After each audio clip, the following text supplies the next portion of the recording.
E aí, pessoal, bem-vindos de volta. Então, no último vídeo eu deixei um desafio para você replicar algum serviço, beleza? Então, só lembrando, é um desafio para você fazer da forma como você preferir.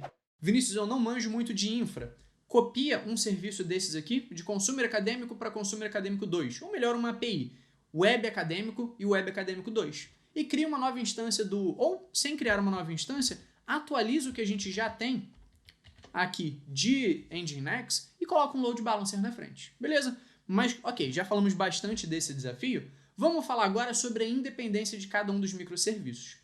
Aqui a gente tem, por exemplo, esse de marketing em Node. Ele precisa de Node instalado. Como que a gente pode organizar isso? Utilizando containers, como a gente já falou. Então, dentro do próprio projeto, mesmo fora desse projeto centralizado, a gente tem as informações necessárias aqui para subir esse projeto. Então, se uma equipe for trabalhar somente com esse microserviço de marketing, já tem aqui toda a infraestrutura necessária. Eu tenho o serviço web, ou seja, a minha API, e eu tenho o meu serviço de banco de dados, utilizando Mongo, e eu tenho o meu serviço de mensageria, utilizando o RabbitMQ. Então, eu já tenho toda a infraestrutura definida no próprio serviço. Vamos falar agora do serviço financeiro. O serviço financeiro tem uma especificidade. Ele precisa de uma extensão instalada no PHP. Então, além dele ter aqui o Docker Compose, que já sobe o serviço de PHP em si, aquela nossa API, ele também sobe o RabbitMQ. Só que, além disso, o que a gente tem? A gente tem um Dockerfile para informar como essa nossa imagem do PHP é, o que ela precisa ter. Então, aqui eu informo que ela precisa da extensão zip, ela precisa da extensão de sockets e precisa da extensão SWL. E, além disso, precisa do Composer, para facilitar e garantir que todas as dependências estão instaladas.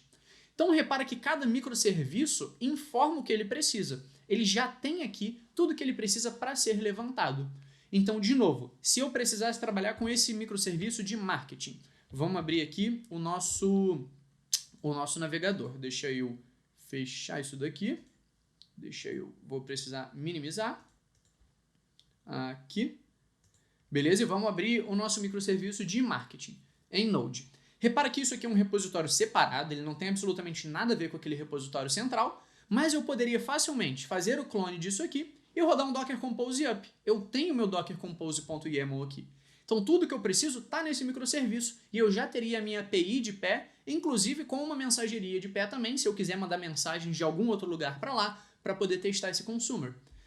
Um outro detalhezinho, quer dizer, em outro microserviço, por exemplo esse de financeiro, eu tenho meu Docker Compose aqui, e quando eu fizer o Docker Compose up, a imagem já vai ser criada a partir do meu Dockerfile. Então, não tenho nenhuma dependência externa para trabalhar com cada um dos microserviços. Isso entra naquele ponto que a gente já conversou também nos 12-Factor Apps, que a gente precisa simplesmente expor nosso serviço de forma simples, através de uma porta, por exemplo, para que outros serviços acessem ele sem problema nenhum, sem precisar conhecer internamente sobre esse serviço. Então, já que eu citei o 12-Factor App, que tal a gente bater um papo sobre quais fatores a gente já está atendendo nesse projeto que está super simplificado? E a gente já está atendendo alguns fatores. Então vamos conversar exatamente sobre isso no próximo vídeo.